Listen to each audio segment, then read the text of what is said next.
jamaah maghrib yang sama-sama mengharap ridha Allah Subhanahu wa taala. Allah Subhanahu wa taala mengingatkan kepada kita di dalam surat At-Taubah, ya ayyuhallazina amanu ma lakum idza qila kunfiru fi sabilillahi tsaqaltum ilal ardh araditum bil hayatid dunya minal akhirah famal hayatid dunya minal akhirati illa qalil illa tanfiru yu'adzibukum adzaban alima wa yastabdil qauman ghairakum la tadurruhu syai'a innallaha ala kulli syai'in qadir. Allah Subhanahu wa taala mengatakan, wahai orang-orang yang beriman, kenapa bila mana dikatakan kepada kalian supaya keluar di jalan Allah, kalian ini terasa berat sekali dan kalian ingin tinggal di tempat kalian masing-masing. Araditum bil hayatid dunya, apakah kamu ridho dengan kehidupan dunia minal akhirah dibandingkan dengan kehidupan akhirat? Wamal hayatid dunya minal akhirah illa qalil, dan tidaklah kehidupan dunia dibandingkan dengan akhirat itu sedikit sekali ya Allah Subhanahu wa taala. Ayat ini sebenarnya asbabun nuzulnya adalah pada perang Tabuk. Tapi Allah Subhanahu wa taala setiap kali sebelum perang ini orang Islam itu diwajibkan berdakwah. Jadi ketika itu ada 3 orang sahabat yang diboikot oleh Rasulullah sehingga ya ketika tidak mengikuti perang. Jadi ini panjang ceritanya. Dan ini mengingatkan kepada kita yang Allah Subhanahu wa taala. Allah Subhanahu wa taala mengatakan araditum bil hayatid dunya minal akhirah. Apakah kamu ridho dengan kehidupan dunia dibandingkan dengan kehidupan akhirat? Masya Allah. Wa mal hayatid dunya fil akhirati illa qalil, dan tidaklah kehidupan di dunia dibandingkan di akhirat itu sangat-sangat sedikit. Perbandingan kehidupan dunia dengan akhirat Allah Subhanahu wa taala seperti seseorang yang mencelupkan jari telunjuk ke dalam air lautan, maka air yang menempel di ujung jari telunjuk itulah kehidupan dunia. Sedangkan air yang berada di samudra yang begitu luas, seluas mata memandang, itulah kehidupan akhiratnya Allah Subhanahu wa taala. Maka Allah Subhanahu wa taala, marilah kita sekarang renungkan, Pak. Coba kehidupan dunia ini kayak apa hebatnya, Masya Allah.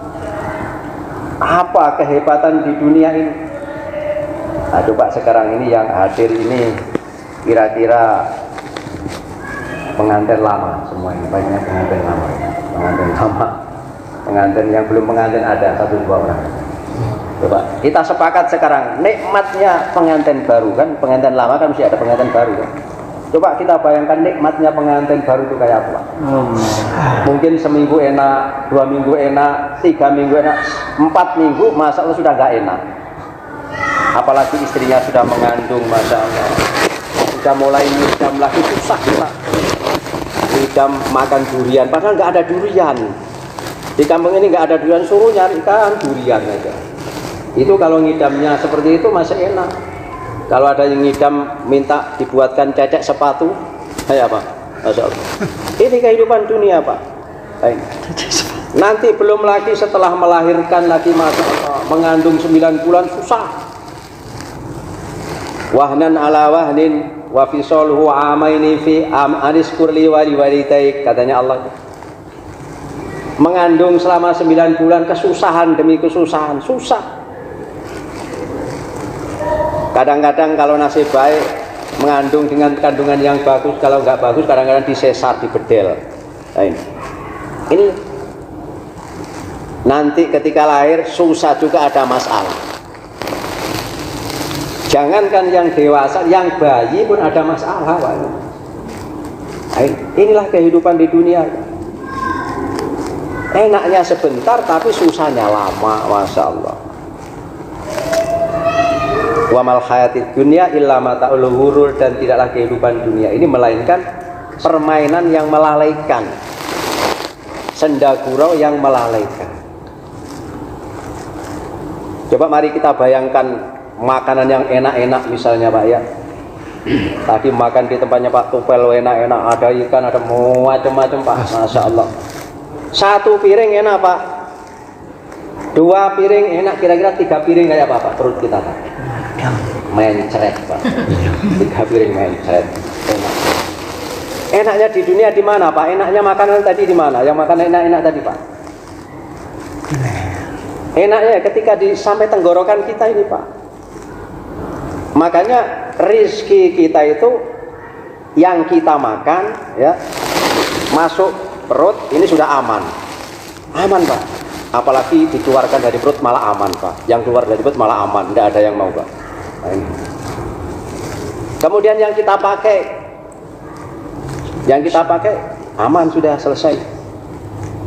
Kemudian yang kita kirimkan ke akhiratnya Allah Subhanahu wa taala, itulah yang akan menjadi rezeki kita. Yang selebihnya bukan menjadi rezeki kita Pak. Kadang-kadang kita Masya Allah kerja siang malam, nggak mengenal waktu Pak, demi anak, demi cinta, demi istri Pak, Masya Allah. Ini yang sering terjadi begitu Pak, Masya Allah. Tapi setelah kita meninggal dunia Pak, kira-kira istri kita ikut mati enggak Pak? Kira-kira tidak mati Pak. Paling-paling 3 hari merah matanya, seminggu merah bibirnya Pak. Masya Allah. Kira-kira begitu nggak kira-kira Pak? Pasti begitu. Ada saja buaya darat yang mengatakan, tidak apa-apa, meninggal dunia itu memang sudah kehendaknya Allah. Yang lalu biarkan berlalu, doakan suamimu biar luas kuburnya, Masya Allah. Tapi jangan lupa ya, nanti kalau ada apa-apa hubungi saya. Ya. Allah. Takbir. Allah, itulah kehidupan dunia Pak. Nanti coba kalau istri kita kawin lagi Pak, Masya Allah. Suatu saat kalau sudah kawin lagi Pak, naik mobil, kemudian bawa payung panas-panas, kemudian yang satu gandeng tangan suaminya, yang satu bawa payung. Coba saya ingin tahu di mana kubur suami itu. Akhirnya apa? Ditunjuk dengan kaki Pak, itu kuburan suami saya. Ini dunia Pak, pasti begitu. Tapi kalau di sini enggak mungkin Pak, di sini enggak ada. Ada suaminya masih sakit aja, wah mobilnya sudah mau dijual, mau diapa. Inilah kehidupan dunia, Masya Allah. Hari ini Pak, manusia ini berpikir bahwasanya dengan dunia ini akan menjadikan bahagia. Ada orang Pak ingin bahagia sampai dia menjadi kaya raya Pak, kaya raya. Sampai buka pintu rumah itu alergi, buka pintu alergi, pakai truk sudah. Nah, itu. Nanti pelayannya yang buka, dia yang nyambut, Masya Allah. Wah begitulah terus kehidupannya, Masya Allah. Dia bos. Pokoknya dia yakin bahwa bahagia ini dengan harta. Akhirnya minggu demi minggu, ya. Kemudian pada hari Minggu istrinya ini, papa kita ini sudah lama nggak belanja, shopping lah papa ini, kita mau ke supermarket. Akhirnya apa? Yang suaminya ini sibuk Pak, urusan proyek besar di Hong Kong, proyek besar di Amerika. Ini papa sibuk ini. Kamu pergi sama-sama sopir sana, pergi sama sopir sana, Masya Allah. Nah itu. Maka pergilah sama sopirnya Pak. Ayo belanja. Ini barang-barang yang ada di kulkas ini, ada anggur, apel, daging, apa semua ini, keluarkan semua, bawa aja pulang. Wah sopirnya ini Pak, Masya Allah, bawa pulang barang-barang yang ada di kulkas yang masih fresh, apel, anggur dan lain sebagainya, dibagikan orang kampung. Wah Masya Allah, sekarang ini sudah jadi bos ya, itu Masya Allah, sudah dia jadi bos. Wah tidak, coba itu sopirnya ini agak nakal juga Pak. Bos, ini HP saya ini sudah jadul bos, saya minta ganti, kalau menghubungi bosnya saya susah. Oh ya sudah, nanti tukar jadi tempat HP yang bagus itu, nanti bapak yang bayar. Wah lagi supirnya ini beli apa HP Android. Wah, pakai. Bos, ini apa bensinnya habis bos? Nah, isi saja nanti bapak yang urus. Akhirnya apa pak? Minggu demi minggu, bulan demi bulan, akhirnya istrinya pun merindukan yang namanya kebahagiaan pak. Ngajak suaminya nggak ada, nggak pernah dilayani. Akhirnya lama-lama istrinya dibawa lari sopir. Kemudian setelah itu bos ini pulang, masya Allah, lihat istrinya ndak ada, akhirnya stroke, akhirnya dibawa ke Hong Kong, diobatkan nggak bisa sembuh, ini nggak boleh dimakan. Dibawa ke Amerika nggak sembuh, ini nggak boleh dimakan. Dibawa ke Inggris nggak selesai juga, apa-apa nggak boleh dimakan. Akhirnya apa pak? Akhirnya walaupun dia kaya raya mati kelaparan. Loh inilah pak kehidupan dunia ini loh pak. Maka Allah Subhanahu wa taala, Allah Subhanahu wa taala turunkan kita dunia ini pak. Untuk apa? Untuk menyembah kepada Allah Subhanahu wa taala. Untuk bagaimana manusia ini kenal kepada Allah Subhanahu wa taala. Seluruh para nabi, para rasul ini ya, ini diberi tugas oleh Allah bagaimana menyelamatkan manusia ini daripada dunia yang sementara menuju akhiratnya Allah yang selama-lamanya. Nah, akhirnya Bapak Ibu Allah Subhanahu wa taala. Dan di dalam kehidupan dunia ini Pak sebagai ujian di dunia hari ini orang menganggap bahwasanya sukses ini, wah dulunya RT sekarang menjadi camat, oh itu sukses. Dulunya camat sekarang menjadi bupati, oh itu orang sukses. Oh sekarang ini misalnya anggota dewan terus kemudian jadi wakil presiden, orang sukses. Bukan itu Pak Allah Subhanahu wa taala. Hari ini orang menilai sukses ini pada benda-benda dunia ya. Belum ada yang menilai kesuksesan itu pada amal-amal agama. Dan manusia dengan Allah Subhanahu wa taala bila mana tidak ada amal, iman dan amal, manusia ini senantiasa dihinggapi oleh perasaan takut, khawatir dan gelisah. Yang kekayaannya sudah melimpah ruah, khawatir kalau kekayaannya berkurang, akhirnya hidupnya tidak tenang, Pak. Coba lihat orang kaya itu Pak, rumahnya tingkat 2, tingkat 3, yang ditiduri cuma satu kamar saja. Tidak tahu tidur di kamar yang mana, karena mereka itu ketakutan. Takut dirampok orang, takut dibunuh orang. Akhirnya apa, rumahnya di depan dipasang security. Nggak cukup itu dipasang lagi anjing herder, ya. Nggak cukup dengan itu dipasang dengan CCTV seperti ini Pak. Masya Allah, CCTV ini. CCTV.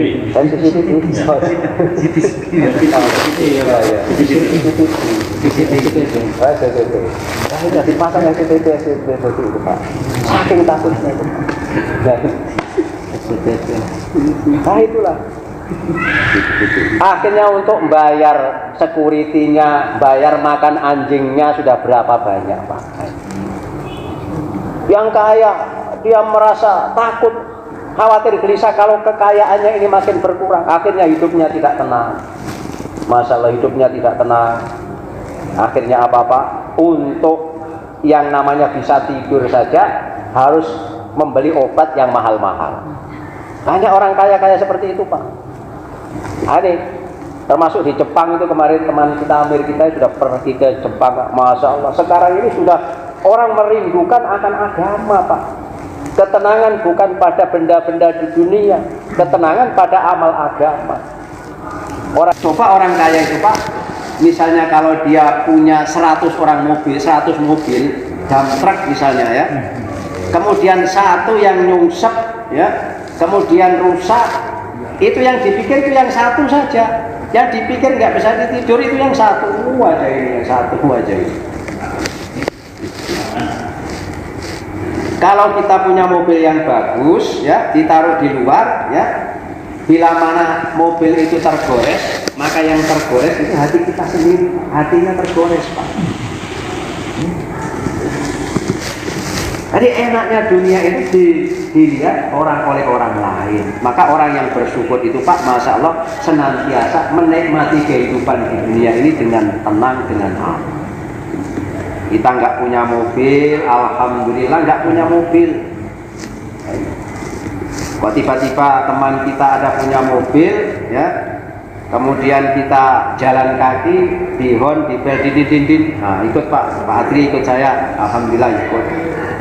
Nah, kemudian diajak makan bakso, ayo Pak Adri makan bakso, ayo silakan. Minum apa, ikut makan. Nah, kemudian kita pulang, yang nggak punya apa-apa, alhamdulillah nikmat bisa makan tidur, bahkan tidur kesiangan. Yang punya mobil nggak bisa tidur, mikir kreditan, mikir banyak bocor, mikir ganti uli, mikir ini, mikir itu Pak. Ini kehidupan dunia Pak. Ada orang umur 70 tahun Pak, punya istri umur 17 tahun. Saya punya teman, ini kepala sekolah. Kepala sekolah itu istrinya meninggal. Istrinya meninggal, yang dinikah itu muridnya sendiri, SMA belum tamat. Nah, kemudian setelah itu berjalanlah kehidupan rumah tangganya. Ini selalu mengadu kepada saya, Masya Allah. Sebenarnya hatinya tergores-gores Pak. Dia selalu disepak istrinya Pak, karena nggak kuat yang lain lututnya itu tidak kuat Pak. Nggak kuat, habis olinya Pak. Wah enaknya Pak Guru itu, Masya Allah, istrinya muda digandeng, apalagi yang istrinya 2 digandeng kiri, digandeng kanan. Enak, nggak tahu Pak di rumah kayak apa, nggak tahu. Apalagi kalau kita Assalamualaikum, salam itu sudah tendang aja sudah. Masya Allah. Inilah sesungguhnya kehidupan dunia. Wa mal hayatid dunya illa mata'ul ghurur, dan tidaklah kehidupan di dunia ini melainkan senjata yang melati. Maka Allah Subhanahu wa taala mengingatkan kepada kita, illa taghfiru yu'adzibukum adzaban alima. Jika kalian tidak keluar di jalan Allah, maka akan kami azab dengan azab yang sangat pedih. Wa yastabdil qauman ghairakum, dan akan kami ganti dengan umat yang lain. Allah bisa Pak mengganti kita dengan orang lain, itu bisa. Jika kita tidak mau mendakwakan agamanya Allah, maka Allah akan marah kepada kita, dan kita ini akan diganti dengan umat yang lain yang lebih baik menurut pilihan Allah Subhanahu wa taala. La tadurru syai'a, yang demikian itu tidak akan membahayakan sedikit pun bagi Allah Subhanahu wa taala. Maka Allah Subhanahu wa taala, maka ini takasanya Medan ini 46 jamaah dalam 2 tahun ini kesana. Maka orang tua kita ini suruh menagih orang-orang di sini Pak. Masya Allah. Ini bila mana tidak ditunaikan, maka berarti melanggar janji Pak orang-orang sini Pak. Masya Allah. Saya satu.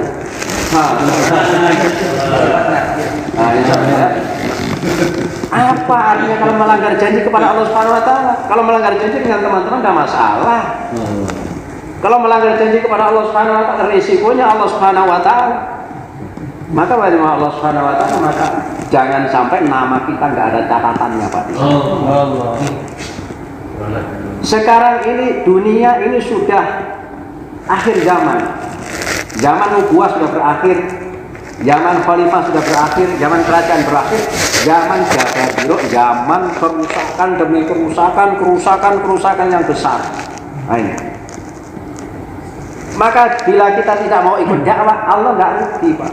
Kamu ikut dakwah ya nggak rugi Allah. Walaupun kita ikut dakwah, Allah yang nggak untung. Yang untung diri kita, yang rugi adalah diri kita Pak. Maka kalau Allah Subhanahu wa taala, maka kita mulai sekarang ini catatkan nama-nama kita. Insyaallah.